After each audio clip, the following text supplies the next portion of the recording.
Happy to be here. Yeah. Kalpesh, not sure if you were there while I was introducing. I was actually, I thought it was not audible, so I had to log in again. But Sorry. nice to be here. Thank you, Aditya. Thank you, the panel. Thank you. Sorry about it. I think we had some trouble in kind of, in this. Nevertheless, I'll straight away jump in. I think we will keep our conversation pointed, and in today's world of attention deficit, let's keep our conversations answers short and crisp. So let me start with this. We talked about this dreams of India at work. We are such a large country, so many young people. Everybody has got dreams to pursue. So, what's the one thing you believe that today's modern Indian employee dreams of at work beyond just compensation? Everybody, of course, likes compensation, but beyond that, what's it that one thing that today's modern Indian employee dreams at work? Let me start with Kalpesh, and then we will go to Lulu and Sumati, and then we'll just take the question around. So yeah, I always think one thing is the most difficult thing. If you tell me 10 things, I'll be like, ready with a list of 20.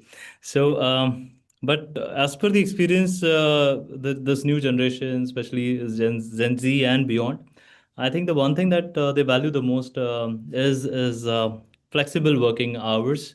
And maybe to some extent, so we did some surveys also, and we realized that 87% of the people actually want flexible working hours and work-life balance as a top priority.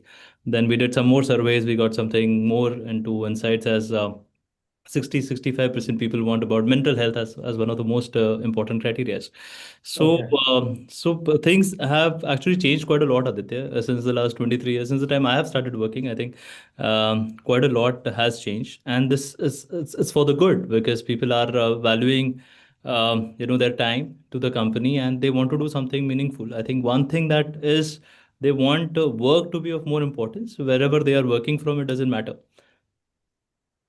Absolutely. So thanks. You picked up 2 points, Kalpesh. One is flexible working hours. Second is mental health. Let me come to Lulu. Uh, what do you think that's the one thing? No, I work in the creative industry, having been Yeah. at Ogilvy and now Landor. So my perspective may be a little bit skewed. However, with all of the young people we have on our teams, Aditya, I would say the one thing is to be recognized for having made a meaningful difference to the company. So Yeah. it's not just having the opportunity to do work that matters, but also being recognized. That recognition could come from an internal platform, external platform. It could also just be a pat on the back that sometimes our teams don't receive. So I feel beyond compensation, it's that emotional satisfaction of truly contributing that matters the most to them. We've seen this in all our engagement surveys in terms of the responses that we've got, because that then leads to career growth and development. Absolutely. Very well said. I think many managers tend to ignore this. They take this for granted. So very well said. Thank you. So let me come to Sumati. Then I'll come to Nitin and then Neha. So Sumati, what's your take? One thing. Um, I think for me, when I look at India in particular, I think our relationship with work is a very deep one in general. And our work ethic is that you almost see it as a part of your identity. So when somebody asks you, what do you do? It's an existential question to answer, whether you're young, whether you're middle-aged or you're older. And I think what has happened as a result of that relationship with work, because it defines so much of who we are, the change I'm seeing now is in younger people wanting to do something they consider to be worthwhile. So there's no longer this sort of romance with hard work and the slog necessarily, and you keep going trudging along this dark tunnel, and you will eventually find purpose. I think the young people today want to be contributing, seeing value in what they are doing. pretty much from day one. And they want to know that what they're doing is adding value to the organization. It's valued by the organization. It's work that's going to make an impact and it's going to make a difference to the organization at large. And of course, they also want a synergistic relationship with the organization, also adding value to them by trusting them with work that matters. So I think that sense of identity reflecting in work that they consider to be worthwhile, purposeful, meaningful, another word that Lulu used as well. I think that for me it would define the core of what the young people expect at work now. Hmm. That's interesting. The purposeful, meaningful work, how I'm adding value. So it becomes so very critical for organizations to continuously show how value is being created. And people need to relate with this. I think very deep and philosophical point that you brought out. I think many of us in our day-to-day grind, we probably tend to ignore this. So thank you, Sumati. So Nitin, what's your take? Uh, One thing is that today's modern India, so I don't know it's a modern India or not, right? Oh, that's Uh, because we, in the Indian context with the Indian companies, we work with the companies and the people, those who are the work in the multi customs, right? Within the organization, we have those customs in place. And when we talk, one thing I agree with the all of the panelists, meaningful, respectful, inclusiveness, which they needed. But one thing which I see in the organization nowadays, everything needs to be today. They can't wait for long, right? So agile mindset is like an agile demands. I think so that way, being in HR, being on the board, you always need to find out the ways how to recognize people and how to recognize people with rewards, right? It may be monetary, it may be non-monetary, by giving them some kind of a great projects to them, great initiatives to them. It may be working on a CSR activities also, right? So you need to engage them in a different manner, and then you need to tell them that how much you have contributed to them. So it is not that you need to recognize them that this is the award and reward for you, but how much your contributions in contributing to the balance sheet of the organization. I think that is where each and every employee look forward to now, because it's an employer yeah. branding also, which is playing the big role. So I think, are they contributing into that also? That's what each and every employee is looking forward to. Hmm. Hmm. Okay. Okay. Neha, what's your take on this particular topic? I think there is enough being said, and I mean, I agree with all the panelists here, especially what Sumiti and Lulu said. Recognition, credit, instant gratification, all starts from the word respect. So I won't speak further on it. In fact, I would speak of one thing that Clovia did differently. Coming as a startup, it was difficult for us to hire and retain talent, and our workforce is also a unique mix of very highly educated professionals from engineers from IIT and different and then on the other side people working in other areas of production and manufacturing and even marketing who have not completed graduation, coming from blue collar parents working in blue collar kind of jobs. So very different mix. So 6-7 years back, the brand is 10 years old. We decided to center our org around joy. The keyword we picked was joy, and we worked on creating a joyful culture. And I think that really worked for us. That one word, it came to my mind because you wrote one thing, and the one word we centered our brand around was joy, which meant joy for customers as well, but joy for us. So everything that makes you happy, do only that. What doesn't make you happy, don't do it. Find someone else to do it or do something else. You are welcome to move on, but do only if it makes you happy. I think that really helped us map people to jobs. also better. Yeah. Joyful happiness at work and Yes. yeah. So I think quite a lot of perspectives we have brought out. I'm just wondering whether any of our current employees, a large segment of our current employees are looking at working with. We have various kind of organizations, right? We have startups, we have bootstrapped companies, funded startups, large, well-established Indian conglomerates, and there is mid-segment companies, and there are multinational organizations. Do you think the size of the company, reputation of the company, some of these really play any role? We all know in campuses how it plays in sort of campus interview, the day zero, day one, and all of that. But in general, how does that impact about employer brand? Any of you have quick one or two points to add? Maybe I mean, I can share, Aditya. Yeah, please go on. So Aditya, as part of our campus engagements, we do visit some of the colleges across India and sometimes even abroad. And I think the answer will be it depends. It depends because everyone's personal motivations are different.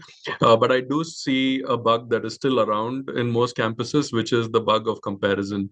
So it's more about what is my peer getting, and then if there are big fours, or if there's a big consulting firm that is that's offering out jobs, then there are people who seek something similar. However, the times have changed. I also see that people are taking up opportunities because there is a scarcity of jobs, or at least a mismatch, a skills versus skills mismatch with the jobs that are available.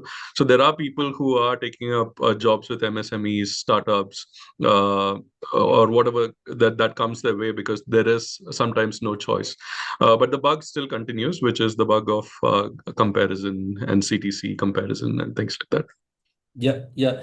I think well said. I just want to add one perspective. The times have changed. We in the recruitment industry have been for the last nearly 3 decades now.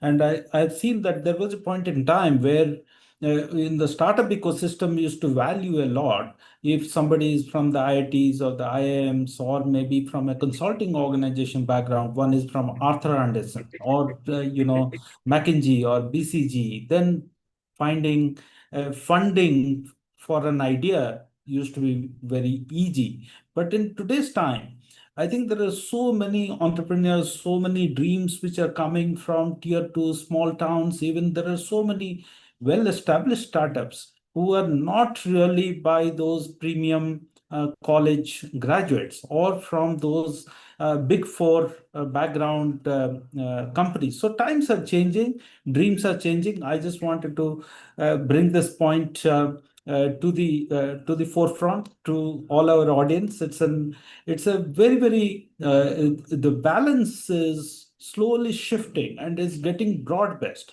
So which is good news in one way. So I just wanted to make this point. We will move on to the next But point. Aditya, if I just Yeah. wanted to add a point to what you said.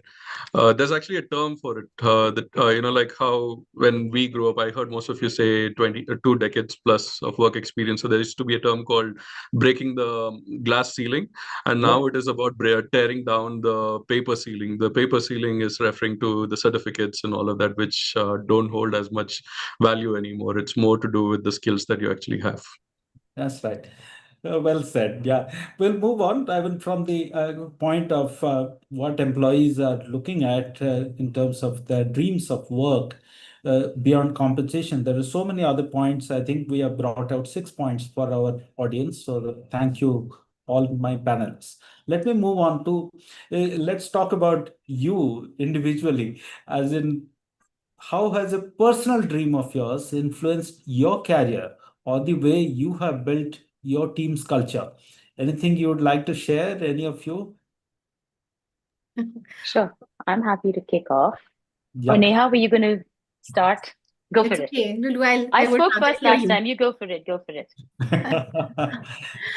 Okay, I think one thing I've come to observe, and I'm speaking here more from a entrepreneur or a founder's perspective, So it might be a bit different. But one thing I've observed it, and in over 10 years of time, somehow the organization starts to take a shape after your own personality, your collective personality. Let me just Yeah, say, put it like that, collective personalities of founders. So one thing, so I'm quite a bit, we are very competitive as a set of people. And this Clovia overall is extremely sporty, I see. A whole host of our team members are engaged in one sport or the other and competing at different corporate um, situations like cubes. So I see a lot of cubes now on the desk of my team members here. It's a very good way to as a stress breaker it works. So I feel a lot of our personality traits overall over a period of time seep into organizations culture. And I already spoke about happiness. I think the one big personal dream or a personal requirement of mine as a person employed anywhere was that I should like my work and I should be happy at my workspace. If I don't like my work, I won't do it. I won't go to the job next day. And I think that's what we were able to build as a culture at Clovia as well. absolutely. So the founders' dreams and personal inclinations have kind of seeped into the Kind of seep in, organization's yes. culture. Absolutely. Yeah, Lulu, go for it. Yeah. Sure, great question. In fact, when I was thinking about that question, it took me back to my childhood. When I was a teenager, just about to get into college, that was the first wave of when Indians who had gone to the US were coming back to make a difference to the country. And that really stood out for me. I was embarking on my undergrad in the US, and I said, okay, I don't want to contribute to the brain drain. And my mom had told me this as well. I do want to come back and make a difference here, having picked up some skills, education, all of that in the US. So I spent about 7 years in the US and UK and then had a great opportunity to set up Landor here. But truly, I think that my background and my upbringing here in India helped me shape the way I was able to mold Landor's culture in India. So the best of the professionalism, the work ethic, the discipline that I learned from the US and UK workforces, and just the way work happens there, plus the respect, the many very often empathy, the softer skills sometimes that the best Indian leaders have in this context. So I feel like the best of both shaped the way I think of being a leader here, and it went back to being inspired by those who were returning to make a difference in their country of birth and origin. Yep. So that's again another similar story resonating with each other. Anything, Kalpesh? So I think, Yeah. Aditya, I may come in that Yeah, Nitin. Yeah. every leader's personality reflects in the functional or the organizational perspectives also, right? And not only the perspective, but the philosophy of the organizations also depends on those personalities. And as Neha said, that is in a collective personality also. And that is the reason when we hire the persons, especially on the leadership role, right? With those kind of cultural sets, right? Or the personality matches. If you are looking for a business to sustain for over a years, right? Then you have to have people with that kind of a strategic mindset, which can think of that what is future lies with. Whatever action we are taking today, will it be producing results tomorrow or not? If you are Right. a short-sighted, if you are a short term, then Yep. you can't bring the jobs into this system. To bring Right. the jobs into the system, that incremental step section, that has to be reflected in the today's mindset.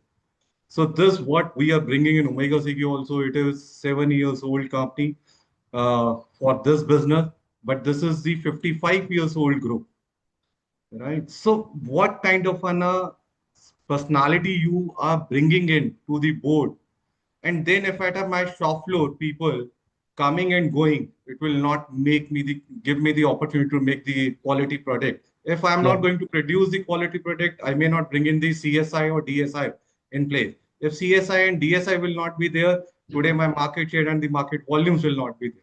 So Right. what my R&D has to do, that again, it's in a personality traits which comes in the picture. Right. So I think So it, if I it makes push a lot this, of sense into the system.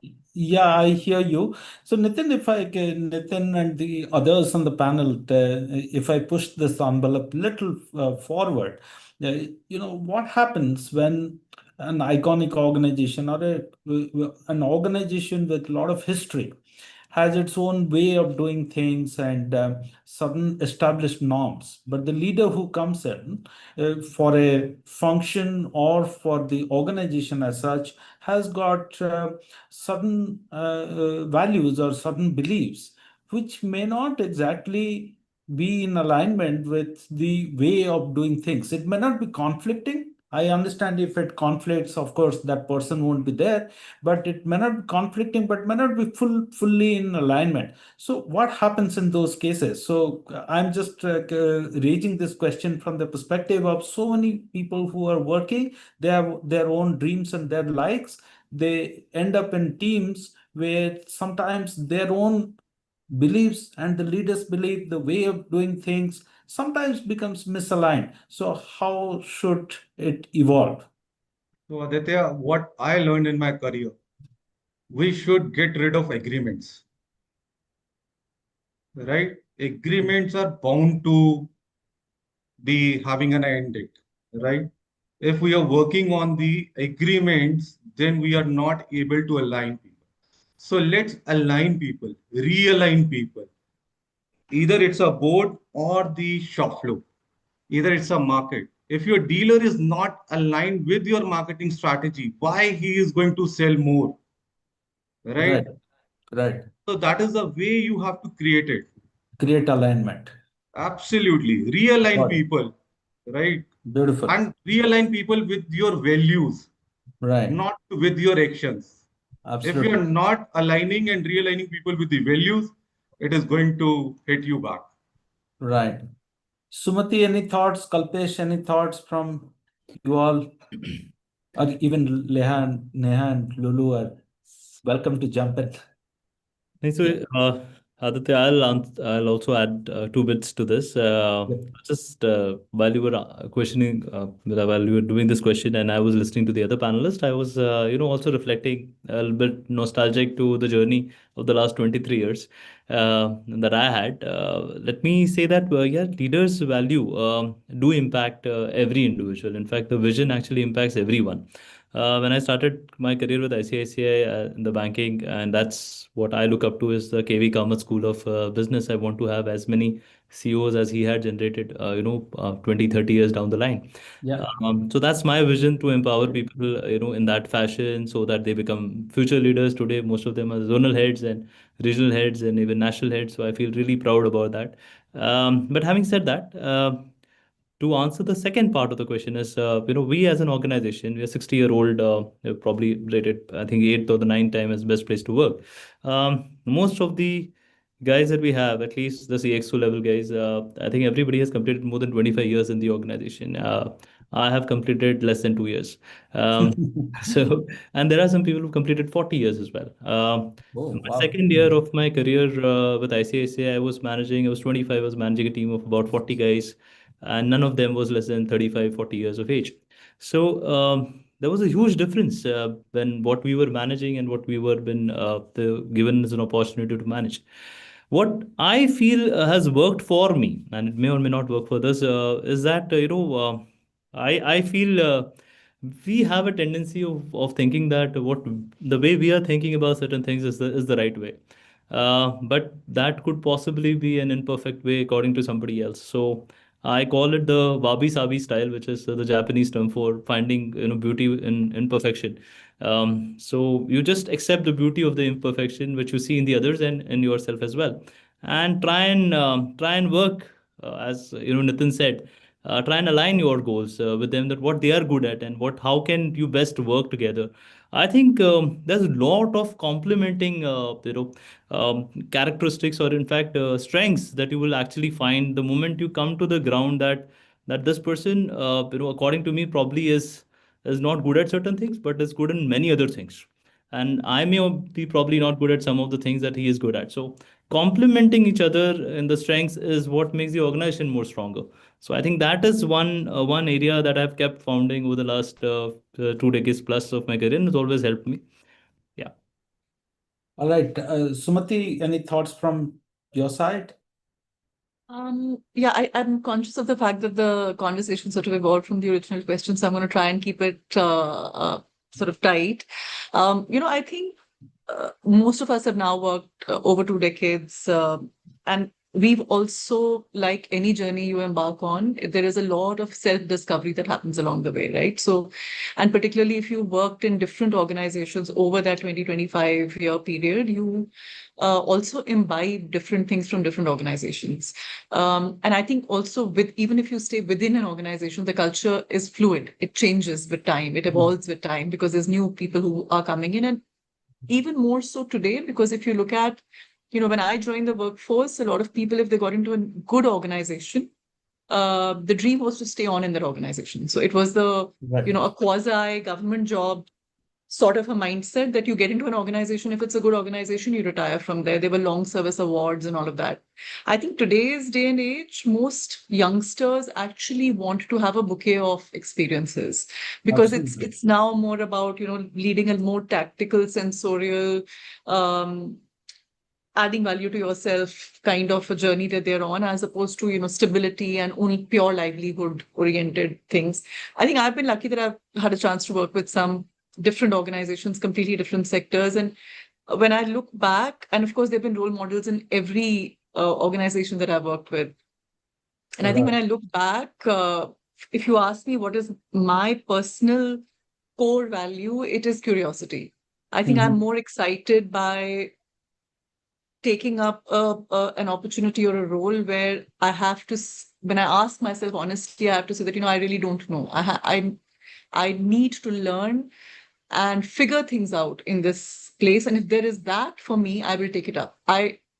For me, Nice. the opportunity of throwing myself at the deep end, figuring things out, of course, your skills, hard skills transfer to those roles. It's not that I'm not going to sort of apply to an ISRO job today because I don't have the hard skills for it. But where there is a synergy of hard skills and you know that you're going to be able to contribute from day one, but it's also something that's going to stretch you. It's also something that's going to grow you. So I think for me, that's been a guiding principle. And a lot of my behaviors have Yeah. sort of then shape themselves around it. So I'm not hierarchical because I believe when you don't know, when you come in with a position of I don't know everything there is to know, then you Right. listen to people. And it doesn't matter who is speaking, you listen to all of them. It doesn't matter what age they are, it doesn't matter which sector they come from. Because somewhere I believe that, when you listen to different opinions, you eventually do figure out something that hasn't been figured out before. So a lot of my driving energy comes from figuring out what hasn't been done before and then putting it into play. And therefore that impact, that the chance to transform something, the chance to, truly come up with something new, has always been, I Right. think, a personal pursuit. And it sort of shows in the teams I have, and the sort of cultures and the how we behave on a daily basis. So there's no hierarchy mostly in most of the roles I've done. I don't believe in the senior most person they may decide, but they but the decision is best done when it's with everybody's point of view on the table, and you can have an open conversation and there is no fear anybody has of stating or dissenting for that matter. So I think that's Right. been my personal guiding principle. Absolutely. Thank you. I want to thank all of you for sharing your personal values and experiences. I think it is deeply valuable for our audience. I'll move on to the next question. So we, having talked about, an employee's dreams to how personal dreams impact the organization's future, the team's culture, and so on. Let's move to what's one thing that organizations can do to nurture the career dreams of their people so that they don't feel the need to jump ship.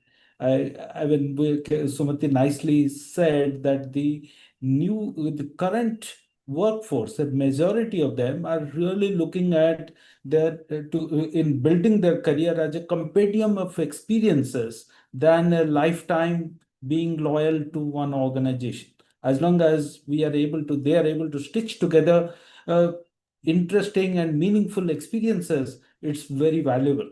So that's a good perspective that Sumati has already said. Maybe let me start with Bini, and then we come to Kalpesh, and then Lulu, Sumati, and Nitin and Neha. Quickly, we'll just go on this question. Yes, Bini. Um, yes, Aditya, I think it ties back to some of the things that we began today's session. It could be development opportunities. I would also say taking a chance on people. Most often, we write people off saying that they're not ready for an opportunity, but no one's ever ready for anything often. So, taking a chance on people, giving them mentorship opportunities, giving them stretch projects, everything related to development would be one thing that organizations can do, which will help people grow and also find their purpose. And when you take a chance on people, they truly value that someone stood up for them or stuck their neck out for them. Right. Absolutely. Thank you, Bini, for that perspective. Kalpesh? Yeah, hi. So let me give an example of my company itself. So with 5,800 employees, and as I said, most of them more than 20 years in the organization, many of them, at least 60% of them, more than 10 years with the organization. And there is an influx of new guys joining in, the new crowd joining in. So that's a very difficult task to manage because you have guys who are 40 years with the organization, guys who have been hardly, new from the college, and then you still want to be the best place to work 8 years in a row. So how do you do that? So the first thing is keep and what Sumati also said, keep getting ideas from every level. That I think helps quite a bit. I think one, and Benny also mentioned about mentorship. I think the new age wants more coaching and not instructions. I think they are more in the structured mentorship, which we actually refer to as only coaching, rather than being hierarchical or protocol. I don't think that works with the new generation at all.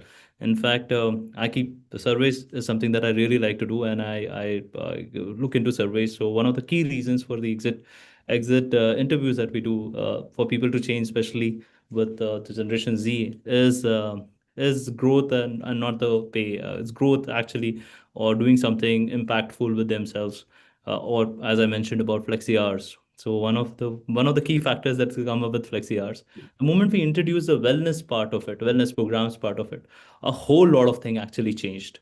So I think there are a lot of requirements that are there that you need to cater to when we actually talk about. Right.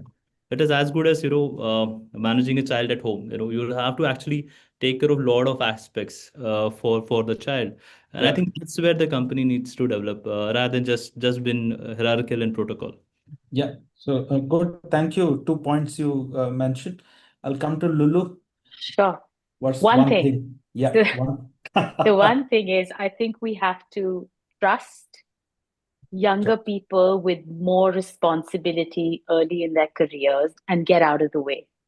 So Mhm. autonomy, so Right. that they're achieving those meaty challenges and feeling that sense of meaningful contribution that we talked about earlier. So more responsibility at a younger age and not let our fears get in the way of, handing out those challenges. Also, probably you mean to say empower them so that they are able to deliver on those challenges. I was trying not to use a cliche, but yeah. Yeah. I was trying not to use the favorite HR word. But All right. No, we get, we got it. So yeah. So Sumati, what's your take? One thing. I think, of course, everything that Lulu and Kalpesh have said, I agree with. But also, I think what's important for today's generation is to give them agency, is to give them a sense of control over what their path is going to be. I think a lot of well-established organizations, have these scaffoldings they expect people to fall into. And you have your sort of career pathways are defined.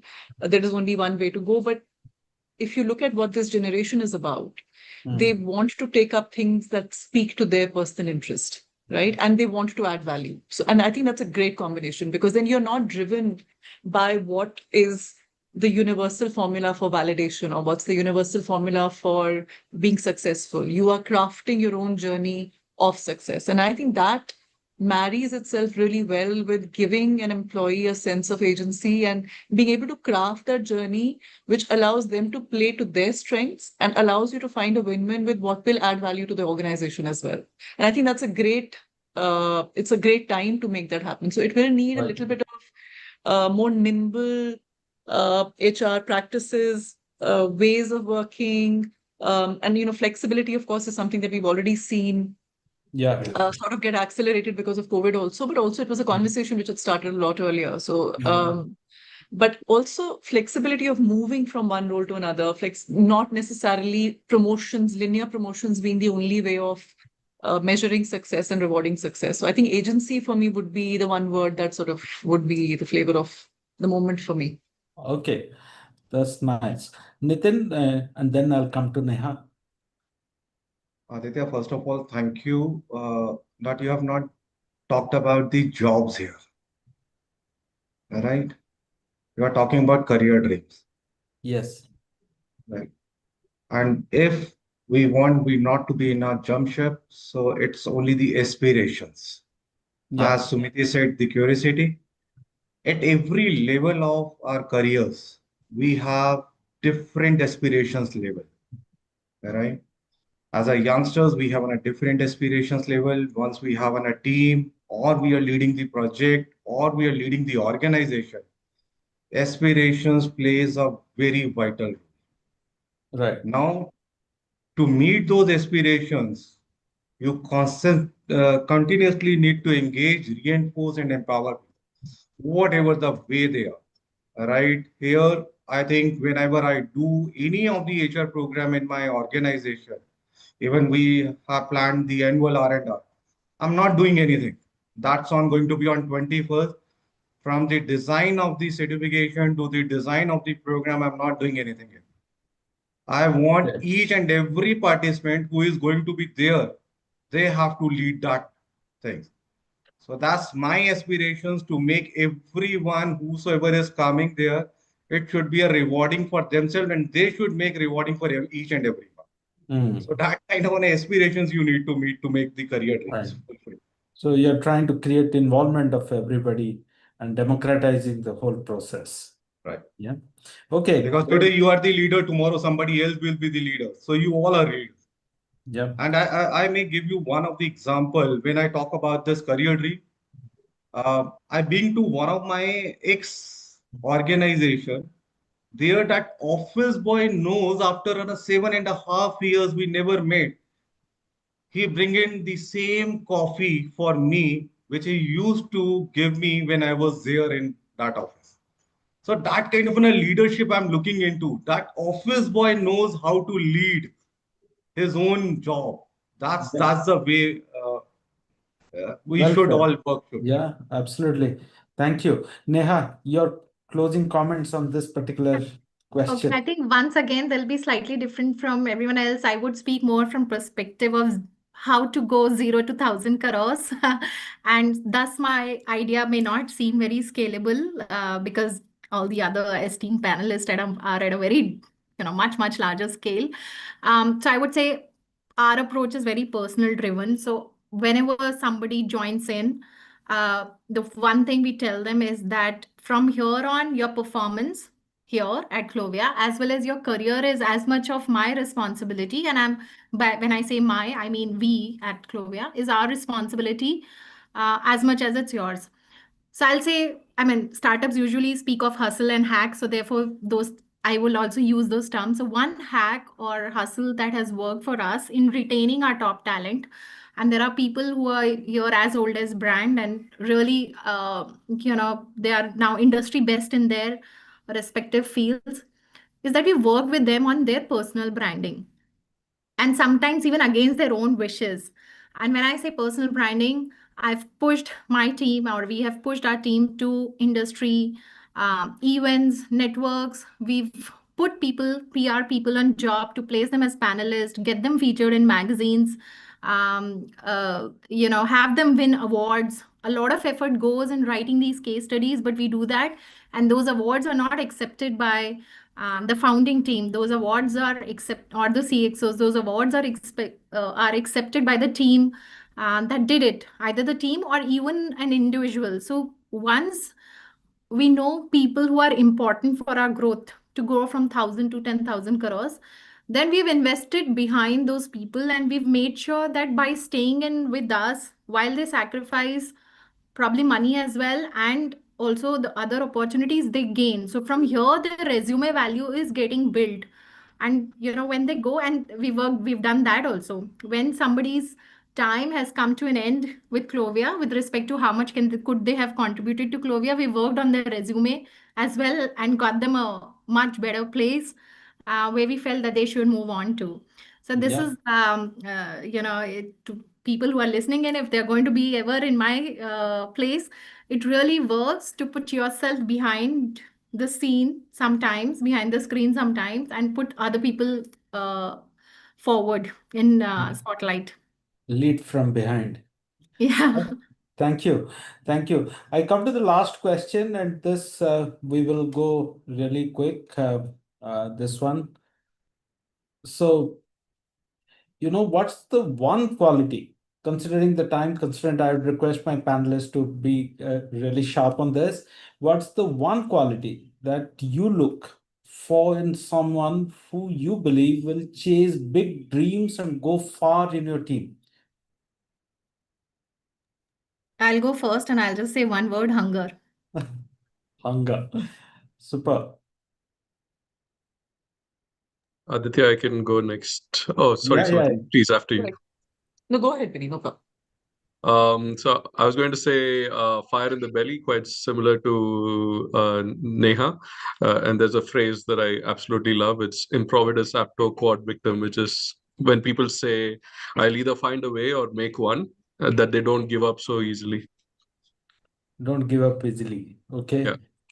Okay, I think great. for me, it's probably similar to this what Vinny ended with, because for me, I think it's about taking accountability, where you are not waiting to be told or waiting to figure out what the formula for doing something is, but you take it as a personal accountability to do the best that you can do and put in your 100%. I think that when you find somebody who has that ability to take responsibility and accountability for results and outcomes, that quality then drives them to learn, it drives them to perform, it drives them to become better, add more value. I think that single quality then sort of builds up to a lot of other things that can create value for an organization.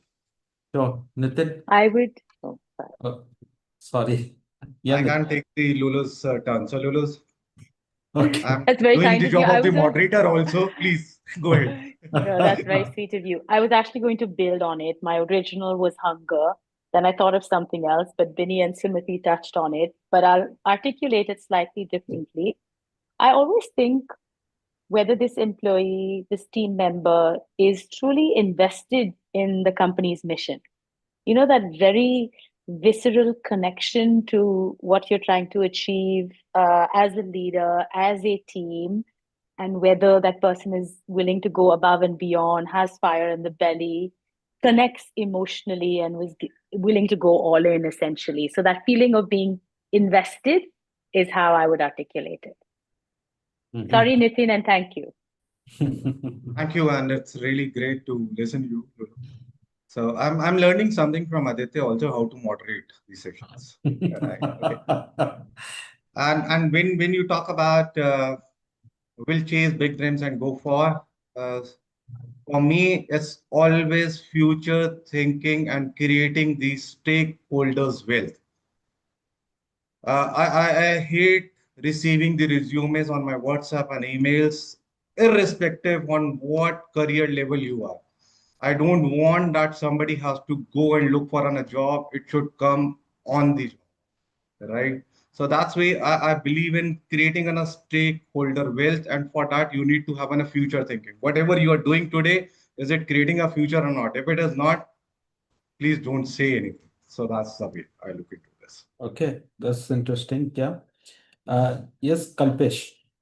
So I would say for employees in general, I would want adaptability as one of the key factors. For leaders, I would want a vision with empathy. I want leaders who has empathy, who can collaborate and work together. So for employees, adaptability is very important, even if it is a hypo employee, high potential employee. There has to be some form of adaptability with the culture that we are into it. So that's important for me. Yeah. Yeah. Okay. Thank you, Kalpesh. Benny? I'm done. Oh, I yeah, was, yeah. Okay, okay. I think it's interesting. Neha said the hunger, and so very interesting to see that many of us are looking at that one quality is all about action. Who can really do it? Who's action oriented and thinking the future in mind, and is agile, adaptable. We are not looking at those aspects that people talk about, like integrity, curiosity, and various other things that we look at. So this is like our minds, people from different industry sectors are here, and very interesting conversation we had. I'm sure our audience today, who are from, again, different industry segments, IT to manufacturing to consumer goods, services, and all across, would have got a very, very rich perspective of what is it that the talent pool is looking at, and what is it that the leaders are expecting, and how they walk that bridge and build a future together. So deeply value your time, contribution, and the candor with which you all participated in this. Tremendous gratitude from all of us at CIEL HR. So thank you. That's it that we have, and we will stay in touch. Thank you, Aditya. Thank you. Thanks, everyone. Thanks, Lovely to thanks meet you everyone. all. Thank you. Thank you, Bye. everyone. Thank you thank so you, much, everyone. Aditya. Thank you. Thank you. Pleasure. Pleasure hosting you all on this online event. Thank you.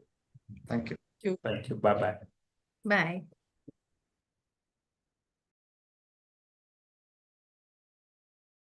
Done. Thank you, Kavya, for managing.